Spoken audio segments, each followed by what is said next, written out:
우리가 공부한 이번 단원의 제목은 바로 땅의 표면인 지표의 변화에 대해서 공부했습니다. 먼저 맨 처음에는 얼음 설탕으로 실험을 해보았습니다. 얼음 설탕을 통에 넣고 흔들었을 때 흔든 후에는 흔들기 전에 비해 크기가 작아지고 가루가 생겼습니다. 이 실험을 통해서 흙이 만들어지는 과정에 대해서 공부했습니다. 흙이라는 것은 바로 바위나 돌이 작게 부서진 알갱이와 그리고 생물이 썩어서 생긴 물질들이 섞여서 만들어지게 됩니다. 그리고 운동장 흙과 화단흙에 어떤 특징이 있는지 실험을 통해서 확인을 해보았습니다. 먼저 첫 번째로는 운동장 흙과 화단흙을 관찰해 보았죠. 그리고 두 번째로는 물을 부어서 어디서 물이 더 잘 빠지는지 물 빠짐 실험을 해보았습니다. 운동장 흙이 알갱이 크기가 커서 물이 더 잘 빠졌죠. 그리고 세 번째로는 뜬 물질을 비교해 보았습니다. 운동장 흙과 화단흙에 물을 붓고 유리막대로 저은 후에 떠오르는 것들이 있는지 관찰해 보았습니다. 결과는 화단흙에는 뜬 물질들이 많았습니다. 바로 부식물이 많기 때문이죠. 부식물은 식물이 잘 자라는 데 도움을 줍니다. 식물의 뿌리나 죽은 곤충, 나뭇잎 조각이 썩은 것으로 이루어져 있습니다.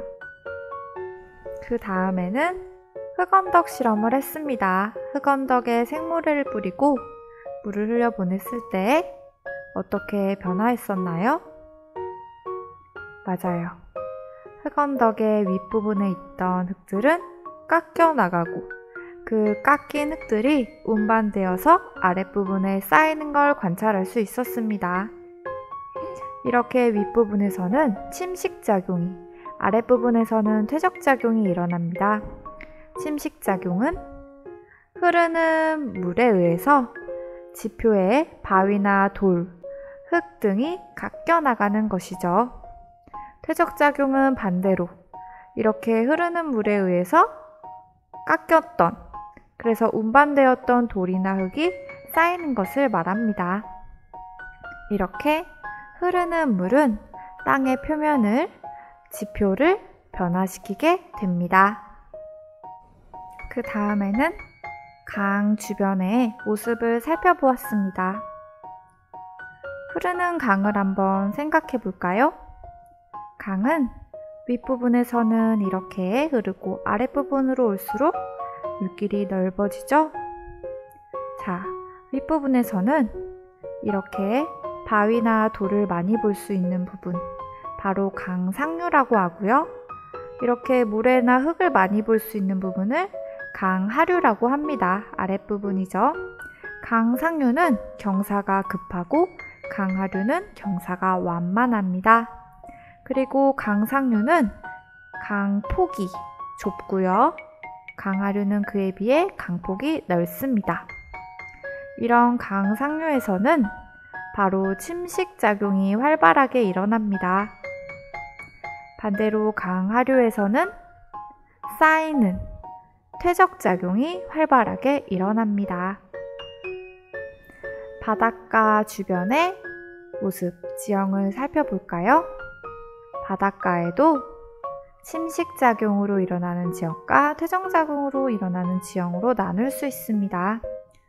바닷가의 바위가 바닷물에 의해서 약한 부분부터 침식되다가 구멍이 뚫리기도 하고, 바닷물에 의해서 바위가 깎여서 절벽이 만들어지기도 하죠. 바닷물은 바위에 구멍을 뚫거나 가파른 절벽을 만듭니다. 바닷물에 의한 퇴적작용의 지형도 살펴보았습니다. 바닷물이 모래를 퇴적해 만든 모래해변, 그리고 고운 흙이 쌓인 갯벌입니다. 이렇게 바닷물은 퇴적작용으로 모래 해안이나 갯벌을 만듭니다. 이런 강 주변의 모습과 바닷가 주변의 모습, 흐르는 물은 오랜 시간에 걸쳐서 조금씩 땅의 모습을 변화시킵니다. 이번 단원에서 공부한 내용을 생각그물로 정리해 보았습니다. 이번에는 실험관찰의 문제를 풀어보겠습니다. 실험관찰 36쪽, 37쪽의 문제를 지금 잠깐 영상을 멈추고 스스로 풀어보세요. 그리고 다시 영상을 재생해 봅시다. 다 풀어보았나요? 1번 문제입니다. 괄호 안에 알맞은 말을 보기에서 골라서 써넣는 문제이네요. 괄호는 여기와 여기에 있습니다. 1번부터 살펴볼까요? 물이나 나무 뿌리 등에 의해 바위나 돌이 작게 부서진 알갱이와 생물이 썩어 생긴 물질들이 섞여서 보기에서 보면 이것들이 섞여 바로 흙이 되지요. 2번 문제는 바로 바닷가네요. 바닷가에는 바닷물에 의해서 두 가지 작용, 침식과 퇴적작용이 일어난다고 배웠습니다. 이렇게 바닷물에 의해서 구멍이 생겼습니다. 이건 바로 보기에서 보면 침식작용입니다. 침식작용은 깎이는 것을 의미합니다.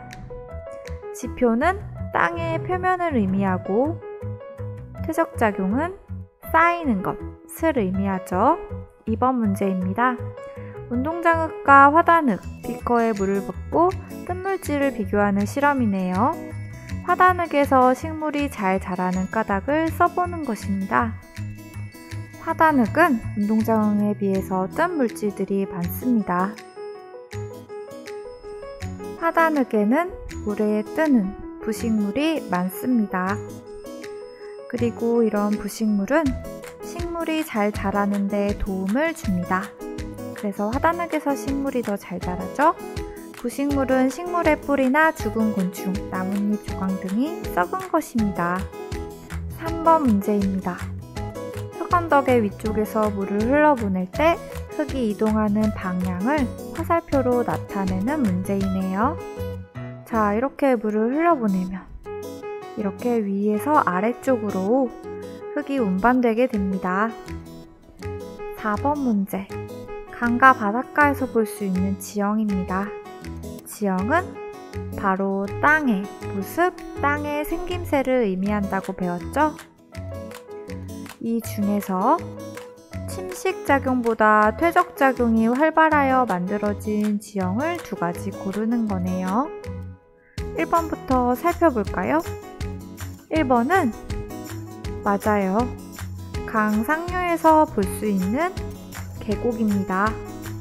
계곡에서는 침식작용이 활발하죠? 바위나 돌이 깎입니다.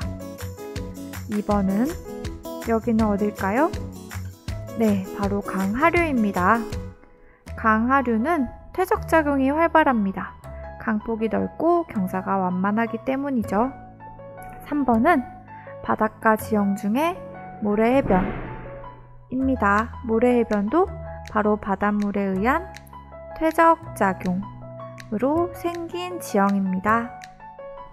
4번은 바닷가에서 볼 수 있는 코끼리 모양의 바위, 바닷물이 침식작용으로 구멍을 뚫은 거죠? 이걸 씨아치라고 합니다. 5번은 바닷가에서 볼 수 있는 절벽이에요. 바닷물의 침식으로 회식 절벽이 만들어졌습니다. 자, 정답은 2번, 3번이겠네요. 5번 문제. 사진을 보고 이야기하는 친구들의 대화 중 잘못 말한 친구를 찾아보고 바르게 알려주는 글을 써보는 문제입니다. 수진, 정원, 주원 한번 살펴볼까요? 수진. 땅이 마치 우리나라 모양처럼 생겼네. 네, 우리나라 모양처럼 생겼어요. 정원이 이 지형은 강물이 흐르면서 만들어졌어. 처음에는 이런 모습이 아니었을 거야. 강물이 흐르면서 땅의 모습을 변화시키죠. 맞아요. 주원. 땅의 모습이 변한다고? 맞고요. 수진. 흐르는 물은 땅을 깎기도 하고 깎는 건 바로 침식 작용이죠. 그리고 모래나 흙을 운반하여 쌓기도 하고, 이건 바로 퇴적 작용입니다.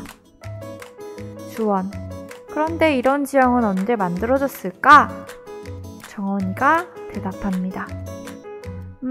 아마도 최근 몇 년 동안에 만들어졌을 거야. 흐르는 물은 지표를 매우 빠르게 변화시키거든. 몇 년 뒤에는 이곳의 모습이 지금과 크게 달라져 있을 거야. 정원이의 말을 다시 살펴볼까요? 이런 지형은 몇 년 동안 만에 만들어질 수 없고 이렇게 빠르게 변화하지도 않습니다. 흐르는 물은 지표를 빠르게 변화시키지 않고 천천히 오랜 시간에 걸쳐서 변화시키죠. 정원이에게 적어보겠습니다. 정원아, 흐르는 물은 지표를 천천히 변화시켜. 오랜 시간이 흘러야 이곳의 모습이 조금씩 변할 거야. 이렇게 문제를 다 풀어보았습니다. 어떻나요? 조금 헷갈리는 부분도 있죠. 헷갈리는 부분은 꼭 책을 살펴보거나 영상의 강의를 다시 들어보세요. 오늘 우리가 공부한 내용이 담긴 교과서 부분을 다시 읽어보세요. 그리고 공책에 공부한 내용을 정리하며 자기 것으로 만드세요. 구독과 좋아요는 최고!